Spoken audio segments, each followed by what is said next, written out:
Welcome everyone to this Share Your AXA Research event. I'm Elodie Chabot, a science communicator and a partner of our AXA Research Fund, and I had the honor to train the fellows you're going to listen to today.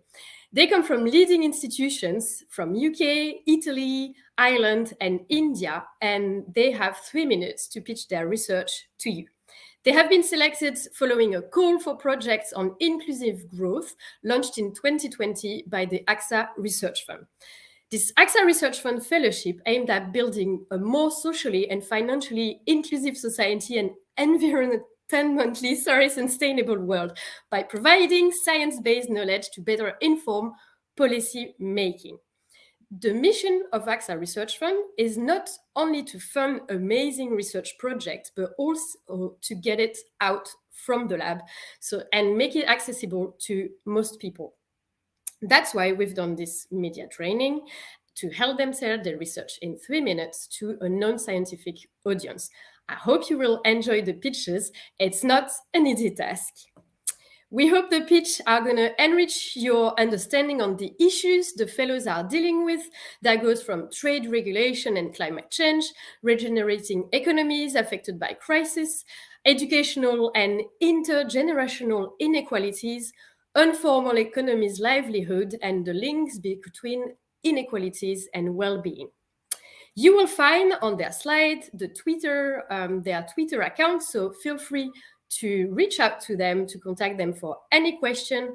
If you want to know more, you can also go and check the page that is in the chat of the AXA Research Fund with all the projects and all the information.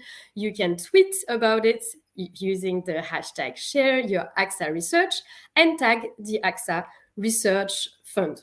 I hope you're going to enjoy the presentations, and we're going to start right now. The first one of the session is Emilia Lamonaca. Hi, Emilia. Hi. Nice to see you. So you're going to talk to us about how trade and regulation allow regions with different level of economic growth to adapt to climate change, right? Yes, right. Okay, thank you for being the very first of this session, and it's your turn now. Thank you, Elodie. Well, we are all very concerned when it comes to the impact of climate change. To date, each of us consume about 180 grams of wet per day. That is equivalent to 2 pasta dishes per day. Considering that crop yields of wet could decrease up to 10% per degree of warming, if the global temperatures will increase 1 degree above the historical levels, we will be forced to consume, in the worst scenario, 165 grams of wet per day, so less than 2 pasta dishes per day. This may be not a big deal for us, but it is an emergency for undernourished people in many developing countries. My research focuses on the nexus climate change, trade, development. The continuous changes in climate conditions at the global level, such as the constant increase in temperatures or the growing frequency and intensity of extreme weather events, like drought and floods, are there. These events are slowly modifying the basket of goods that countries are able to produce and consequently to sell to other countries at competitive prices. For example, with increasing temperatures, countries at high latitudes, such as the European countries, could produce more wheat and export part of wheat not consumed domestically to countries that have production losses, for instance, countries at low latitudes, such as Sub-Saharan Africa. In other terms, international trade could contribute to manage production shortfalls due to climate change by moving food from surplus to deficit regions. My AXA-funded research demonstrates that the more the climate conditions of 2 countries diverge, the greater the agricultural trade will be between them. Consider, for example, India and Indonesia. Indonesia is about 2 degrees warmer than India. If the difference in temperatures between India and Indonesia increases by 1 degree, so that their temperatures differ by 3 degrees, their trade in agricultural products increases by $190 million. However, we must ensure that the expansion of agricultural trade is equitable and works for the elimination of hunger and malnutrition globally, so that despite the impact of climate change, all people should have at least 2 pasta dishes per day. This AXA-funded research would like to close the gap in knowledge of climate change and trade to have better informed decision making. Thanks for the attention. Thank you, Emilia. It really makes me hungry to talk about pasta right now. And I forgot to say you're from the University of Foggia, Italy. Yeah, Thank you and well done. Thank you for being the first one. We're going to leave you now. Thanks. To welcome the next one, Malu Villela Garcia. Hi, Malu. Hi, Elodie. So you're from the University of Bristol and you're going to talk to us about how to build inclusive, sustainable economies. Exactly. Yes. Thank you very much for this space and this opportunity. The stage is yours. Thank you. Did you know that in May this year, 1 in 7 adults in the UK could not afford to eat every day? Also, 1 in 3 adults do not currently have access to a safe and secure home. And when energy prices go up again in October, it is expected that 40% of people could go into fuel poverty. The UK is facing the highest rates of inflation since the early 80s, and households are suffering the biggest hit to their incomes in modern times. The housing, food, and energy crisis have been exacerbated by Brexit, the COVID pandemic, the climate crisis, and the war in Ukraine. In my research, I've been looking for local solutions to those challenges and what is needed for them to thrive. These are solutions coming from community-led organizations seeking to deliver affordable as well as sustainable housing, food, and energy in order to promote local resilience and well-being. Understanding what resilience means in this context is key to my work, and because it seems a bit of an abstract idea, I wanted to illustrate it with this image of water flowing in a rocky river. As the water quickly adapts to the available path, it also puts friction and pressure on the rocks, which over time are shaped by the direction that the water is flowing. These rocks are the barriers that these organizations face to secure the resources, institutional support, and permissions needed to test and implement their solutions. When we have less volume of water, the more turbulent and slower the flow. But with more volume, the faster it goes. So what I'm trying to understand is how these initiatives build resilience in a way that while they are adapting to the environment, they are also putting pressure to remove barriers and constraints and pushing for the institutional, financial, and regulatory mechanisms needed to enable the transition to an inclusive and sustainable economy. Finally, these initiatives are not isolated. They are inspired by solutions and frameworks being tested in other places and will hopefully also inspire change in other parts of the world. This could ultimately facilitate a global transition to a new economy that operates for the benefit of people and our planet. Thank you, Malu. Thank you very much. Thank you very much. Well done. And we're going to leave you to go to Brazil now and listen to Ursula Mello. Hi, Ursula. Hello. Hi, Elodie. So you're from the Institute for Economic Analysis and Barcelona School of Economics in Spain, but you're going to talk to us about how to tackle educational and intergenerational inequality in Brazil, right? We're traveling. Exactly, yes. I'm leaving you and you have your 3 minutes now. Thank you very much. So, did you know that people that attend elite universities are much more likely to achieve high-paying jobs in the future? Did you also know that children from low-income families are many times less likely to attend an elite college than children from high-income families? For example, according to a study from Economies Rajchetty and co-authors, in the US, children whose parents are in the top 1% of the income distribution are 77 times more likely to attend an elite college than those whose parents are in the bottom 20%. This extreme inequality in access makes the barriers to college one of the critical drivers of income inequality. Because of that, in our society of today, elite universities, they function more as a channel for the perpetuation of income inequality than as a pathway for social mobility. But you might be asking yourself, what can we do to combat this problem? Well, governments and universities across the globe have been trying to provide solutions. Many of them have changed their admission systems in higher education to expand access to vulnerable groups. Some countries, for instance, such as Brazil, have implemented admissions that favor students from historically marginalized groups, the so-called affirmative action initiatives. Others have introduced online platforms to centralize admissions in this one website, improving the access to information and the allocation between students and institutions. Importantly, these changes in the admission policies at universities also change how students in high school and early on perceive their chances of attending college in the future. So in my AXA research, I study how these two types of interventions to expand access to college, affirmative action and centralized admissions, impact students' persistence, effort, and learning during high school.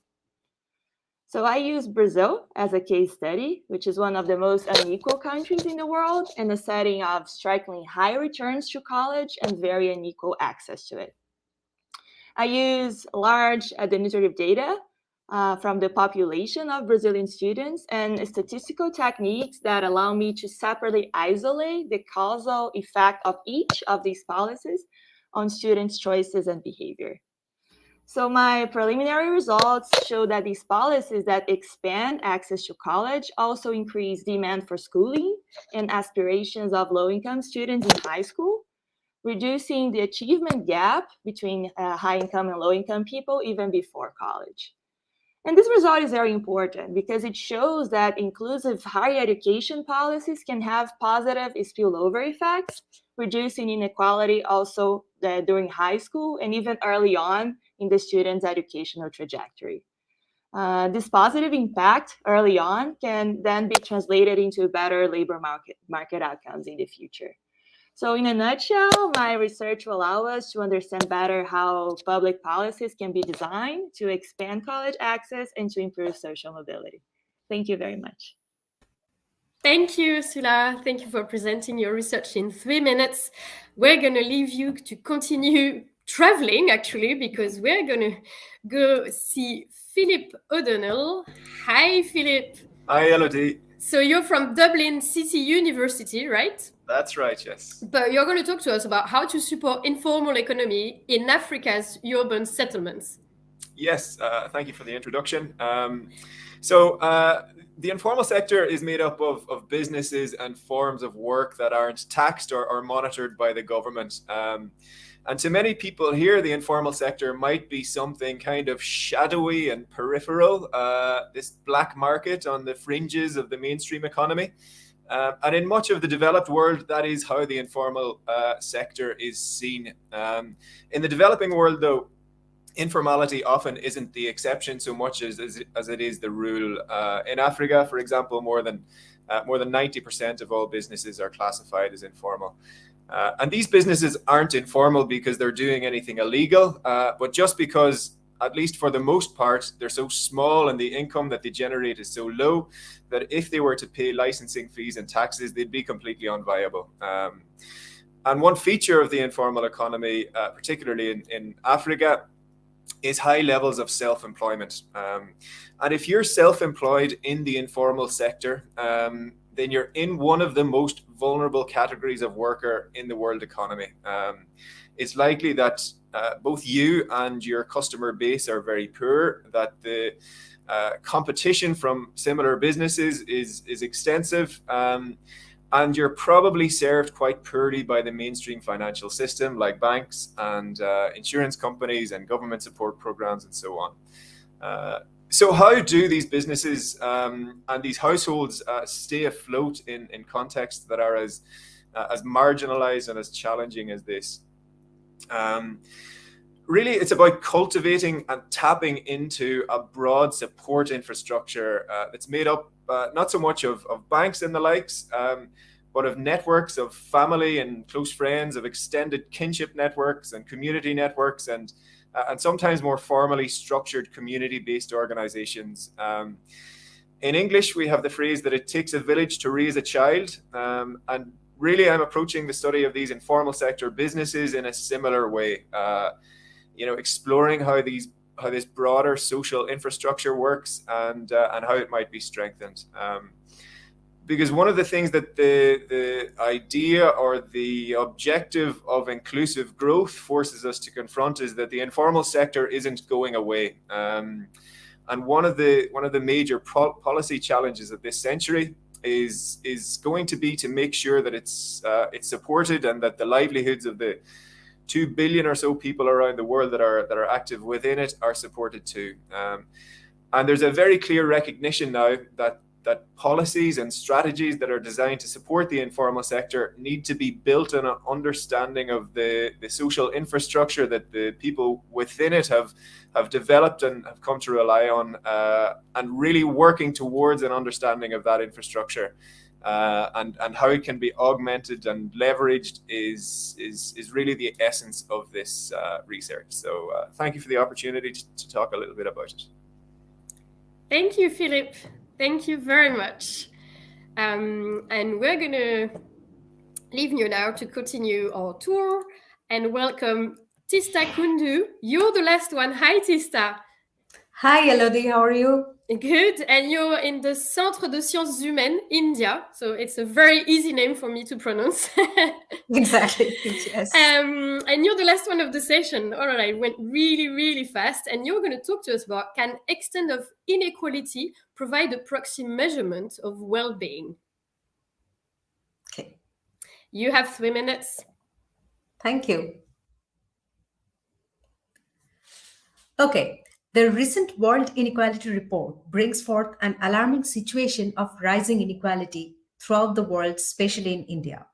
But inequality can arise from multiple sources, and some could be within our control. For example, hard work or a healthy lifestyle. And many people would in fact be happy to accept such inequality that we can somewhat regulate by ourselves through our own effort. On the other hand, there are other sources. For example, race, class, ethnicity, or other inborn social backgrounds that we have neither chosen for ourselves nor can we change them. Therefore, these sources should be viewed as strictly unfair sources of inequality. In fact, a school of egalitarian scholars indeed thinks that social justice prima facie should ensure that there is no inequality coming from such uncontrollable factors, and that everyone, irrespective of their ascribed social position, get an equal chance in life. The related literature is formally known as inequality of opportunity. Now, it usually involves 2 steps, the assessment of it. First, it looks behind the inequality generating process to identify the unfair sources of inequality that we cannot control, or what we call the circumstance factors. Once circumstances are identified, the next job is to estimate the degree of inequality of opportunity by isolating that part of inequality that is only coming from differences in circumstances. The task is challenging, primarily because circumstances differ with countries, sociocultural norms, and most importantly, we are limited by data here. Another layer of complication arises from the intertwinings between the circumstances themselves. For example, someone from a minority social group may face additional disadvantage if she is born to illiterate parents with a history of domestic violence, for example. Now, examining such interlinkages between multiple sources of unfair inequality could be challenging and complicated, but it would immensely help to devise sustainable policies by better identifying the vulnerable sections in a society. Good news is that the associated literature is proliferating with various econometric strategies to deal with these challenges. And like we have already seen in traditional inequality analysis, the field of inequality of opportunity also advancing fast in its pursuit to come up with a global map of unfair opportunities across the world. To put it briefly, my research, funded by the AXA Research Fund, is to place India in this map. In particular, I want to explore how far economic opportunities are compromised by predestined social backgrounds like someone's caste, religion, gender, birth region, and other inherited family backgrounds in the largest democracy in the world. Thank you. Thank you, Tista. Thank you very much. So we're going to say goodbye to you. And this is it. We've heard everyone. A huge congratulations to, all of them, because they've done an amazing job conveying their research into 3 minutes, understandable for a non-scientific audience. So congratulations, well done. I hope you enjoyed the pitches. If you didn't, there is another round that is on the internet, is on YouTube, so you can check the Harmful Substances Fellow if you want. If you want to know more, you can subscribe to the newsletter, AXA Research Fund newsletter. You can also check on the website AXA Research to know more about the fellows and their project. The links are either in the chat or will be in description if you are watching that on replay. You can also follow Twitter at AXA Research Fund, and you can tweet about the event with the hashtag Share Your AXA Research. So the link you use for the live right now is the same link to share in replay, so don't hesitate. And we have here Eric saying well done to all. It was very interesting. Thank you for sharing your story. It was indeed very interesting. If you want to know any information, you can email AXA Research Fund at AXA.com. I'm really happy those pitches went amazingly. I hope you will have tons of questions for the grantees. You can check their Twitter handle and contact them, or just email AXA and to know more if you need. Thank you very much and see you soon.